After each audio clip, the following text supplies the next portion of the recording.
Assalamualaikum warahmatullahi wabarakatuh. Rabbi shrah li sadri wa yassir li amri wahlul 'uqdatan min lisani yafqahu qawli. Apa khabar sahabat-sahabat?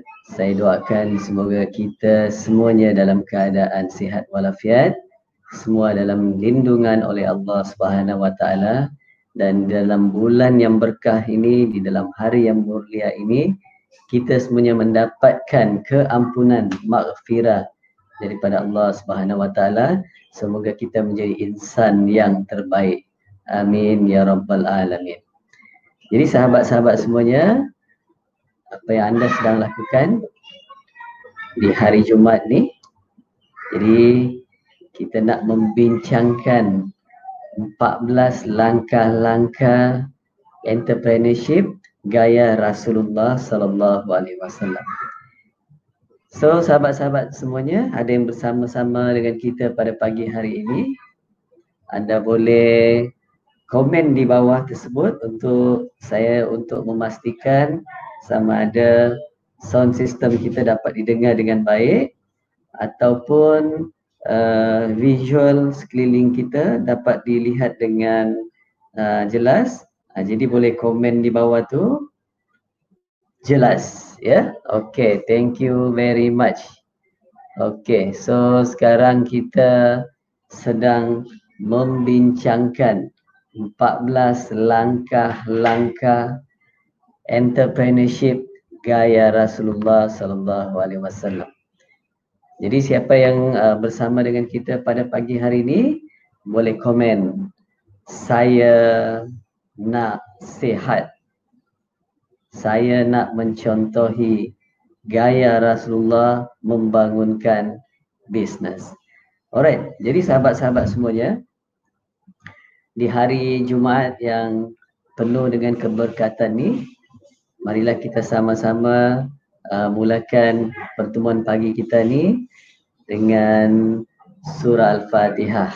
Bismillahirrahmanirrahim. Alhamdulillahirabbil alamin, arrahmanirrahim, maliki yaumiddin. Iyyaka na'budu wa iyyaka nasta'in. Ihdinas siratal mustaqim. Siratal ladzina an'amta 'alaihim ghairil maghdubi 'alaihim waladdallin. Amin. Ya, thank you very much Tuan Roslan Amirdin yang bersama-sama dengan kita pada pagi hari ini. Thank you very much. Alright, so kita sedang membincangkan beberapa buah buku.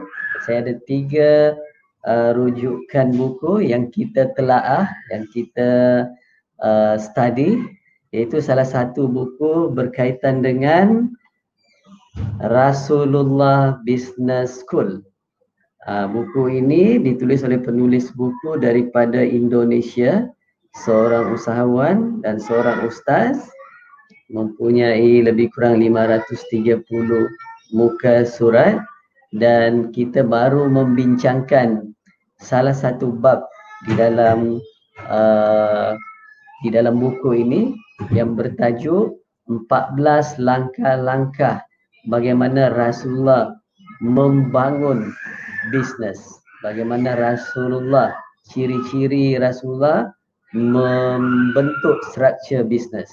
Jadi sahabat-sahabat semuanya, hari ini kita dah masuk pelajaran kita yang ke-11. Tanpa disedari kita dah masuk pelajaran kita yang ke-11. Jadi apakah ciri-ciri yang ada pada Rasulullah dalam membangunkan bisnes Rasulullah? Jadi hari ini kita masuk langkah yang ke-11, iaitu menguasai networking. Rasulullah mempunyai silaturahim, mempunyai jaringan yang sangat hebat di sana pada zaman Rasulullah. Jadi sebelum Rasulullah diangkat menjadi Nabi, kita panggil Rasulullah sebagai Muhammad Muda.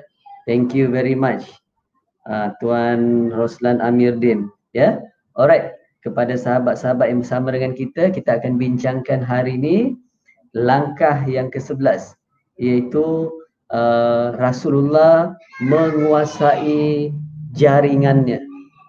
Rasulullah menguasai networking. Alright? Jadi bila kita tengok dalam kehidupan seharian kita, kita tanya diri kita, adakah kita mampu untuk hidup bersendirian? Adakah kita mampu untuk hidup hanya seorang diri? Jadi sahabat-sahabat semuanya, dalam masa PKP ni pun kita baru duduk di rumah kita sebulan lebih. Ya, itu pun kita dah merasa bagaimana kita tak boleh hidup sendiri. Kita hidup dengan keluarga kita. Kita ada anak, kita ada isteri, kita ada family. Pun kita rasa kita tak sempurna. Kita rasa kita perlukan orang-orang di sekeliling kita. Jadi kita tanya diri kita, adakah kita mampu untuk hidup, untuk berjaya hanya dengan seorang diri? Jadi sahabat-sahabat semuanya, bagaimana kita lihat dalam kehidupan kita, hanya contoh yang simple saja. Adakah anda pernah minum secawan teh? Jadi kalau kita pernah minum secawan teh, dan saya yakin semua orang pernah minum secawan teh, adakah teh tersebut hanya sampai kepada kita yang kita hirup tu? Adakah kita pernah bertanya di sekeliling kita bagaimana orang yang terlibat dalam mewujudkan secawan teh yang kita minum, sahabat-sahabat semuanya? Dia melibatkan banyak-banyak perkara. Dia melibatkan banyak-banyak jaringan. Sebelum tu saya boleh tanya kepada sahabat-sahabat semuanya, adakah suara saya didengar dengan jelas? Boleh komen di bawah ni. Sebab saya baru menggunakan earphone. Adakah dia didengar dengan jelas? Boleh komen di bawah ni. Boleh komen clear ataupun tidak. Kalau okey, boleh likes dan boleh bagi tahu clear. Saya tengah adjust. Adakah suara saya clear? Alright, thank you very much. Okey, kita kembali kepada perbincangan kita pada hari ini. Adakah kita minum secawan kopi? Adakah dia boleh datang dengan sendiri, sahabat-sahabat semuanya? Tidak, sahabat-sahabat semuanya. So, secawan teh yang kita minum, dia memerlukan orang yang menanam teh tersebut. Kemudian, dia memerlukan orang untuk menyuburkan tanaman tersebut. Dia memerlukan kilang baja untuk menyuburkan tanaman tersebut. Kemudian dia perlu dicantas dan dihantar ke pusat pemprosesan. Jadi dia memerlukan ramai orang di sebuah kilang untuk dikeringkan, untuk dipackingkan. Kemudian dia perlukan seorang trader untuk dihantar ke pasaran. Kemudian dia perlu dihantarkan ke kedai-kedai untuk kita dapat membeli. Jadi sahabat-sahabat semuanya, dalam kehidupan ni, walaupun hanya sesimpel teh, seuncang teh saja, itu pun telah melibatkan banyak struktur. Itu pun melibatkan banyak orang di sekeliling kita. Jadi sahabat-sahabat semuanya, kita saling perlu di antara satu sama lain. Jadi bila kita merujuk kepada perjalanan Rasulullah sallallahu alaihi wasallam, bila kita lihat bagaimana Rasulullah pada ketika mudanya, kita panggil Muhammad muda. Bagaimana Rasulullah mempunyai satu sifat yang mana setiap orang yang berjumpa dengan Rasulullah, setiap orang yang berkomunikasi dengan Rasulullah, Rasulullah mempunyai satu sifat yang mana orang yang berjumpa dengannya akan merasa dirinya paling istimewa. Sahabat-sahabat semuanya, adakah kita pernah jumpa sahabat-sahabat kita seperti itu, seperti yang ditunjukkan oleh Rasulullah? Of course ada, ya. Ada sahabat-sahabat yang kita kenal, bila kita bercakap dengan dia, bila kita berurusan dengan dia, kita rasa sangat-sangat istimewa. Kita rasa sangat fokus pada kita. Kita rasa sangat diperhatikan. Kita rasa sangat diambil berat. Jadi itu salah satu ciri-ciri Rasulullah, bagaimana Rasulullah berkomunikasi dengan orang lain. Dan satu lagi, beliau berkomunikasi tanpa mengira sempadan umur usia, tanpa mengira miskin dan kaya, tanpa mengira daripada sahabat orang yang dikenali ataupun tidak dikenali. Jadi sahabat-sahabat semuanya, Rasulullah menguasai ilmu networking. Rasulullah mempunyai rapport, mempunyai credibility bila Rasulullah berurusan dengan orang lain. Jadi diriwayatkan di dalam buku ini juga bagaimana pada zaman di Mekah dulu, Rasulullah pada masa tu masih muda lagi, terjadinya satu era pertelingkahan di kalangan orang-orang Mekah, yang mana terjadinya penindasan, terjadinya salah faham, terjadinya kecurangan. Jadi bagaimana Rasulullah dengan sahabat Rasulullah membangun ataupun menginitiate untuk mengawal keadaan tersebut. Jadi di dalam buku ini dituliskan Rasulullah telah mewujudkan satu persefahaman berkaitan yang dinamakan Hilful Fudul. Hilful Fudul. Yang mana dalam piagam ini, orang-orang tidak boleh menindas sesuka hatinya. Orang kaya tidak boleh menindas orang yang miskin. Orang daripada luar tidak boleh sewenang-wenangnya berbuat sesuka hati. Orang yang di dalam Mekah tak boleh sewenang-wenangnya berbuat sesuka hati. Jadi sahabat-sahabat semuanya, Rasulullah dapat menyelesaikan pertelingkahan yang berlaku di dalam kaum Quraisy pada masa itu di Mekah. Jadi sahabat-sahabat semuanya, kita nampak bagaimana sifat-sifat yang ditunjukkan oleh Muhammad muda pada masa itu, kita sebut sebagai Muhammad muda.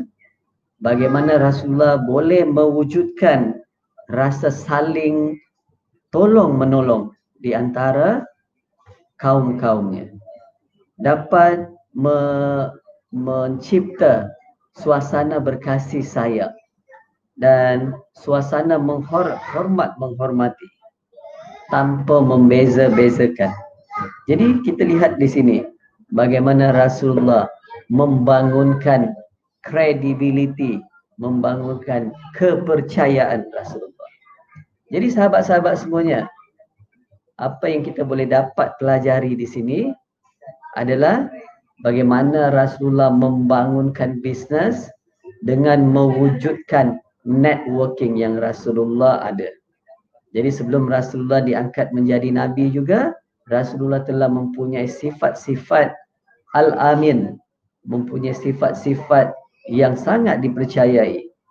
Rasulullah mempunyai ciri-ciri yang sangat-sangat dikagumi.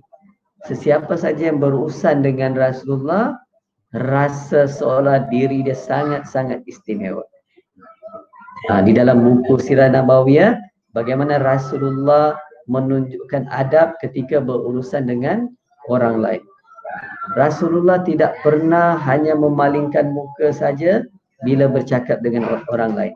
Rasulullah menghadapkan badan dia kepada orang tersebut bila bercakap, bila berbicara. Jadi sahabat-sahabat semuanya, networking sangat penting. So siapa networking kita menentukan net worth kita. Itu yang diwar-warkan oleh businessman barat. Jadi sebenarnya perkara ini telah ditunjukkan oleh Rasulullah sallallahu alaihi wasallam 1400 tahun yang dulu. Jadi sahabat-sahabat semuanya, mari kita bersama-sama tingkatkan networking kita, tingkatkan silaturahim kita. InsyaAllah kita bertemu kerana Allah dan kita berpisah kerana Allah.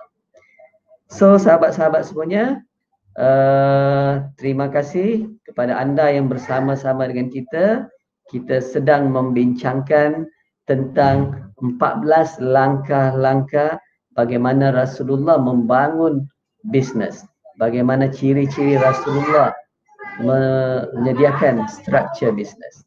InsyaAllah selepas 14 pelajaran yang kita pelajari ni, kita akan belajar satu perkara lagi yang sangat-sangat hebat, yang sangat-sangat awesome, iaitu rahsia bisnes Rasulullah. Ya, kita akan kongsikan pula 12 rahsia bisnes Rasulullah. Okey sahabat-sahabat semuanya, kepada anda yang baru bersama dengan kita, boleh like dan follow page saya Dr. Aslan Bacho, dan anda juga boleh follow saya di YouTube Dr. Aslan Bacho. InsyaAllah kepada yang tertinggal episod-episod yang sebelum ini, boleh cari di YouTube Dr. Aslan Bacho, kemudian cari Entrepreneurship Gaya Rasulullah. Jadi itu saja perkongsian saya pada pagi hari ini. Semoga bermanfaat untuk kita semuanya dan menjentik terutamanya diri kita sendiri untuk kita melakukan yang terbaik dalam perniagaan yang kita lakukan, mengikut lunas-lunas panduan-panduan yang telah ditunjukkan oleh baginda Rasulullah sallallahu alaihi wasallam. Sekian saja daripada saya Dr. Aslan Bacho. Assalamualaikum warahmatullahi wabarakatuh.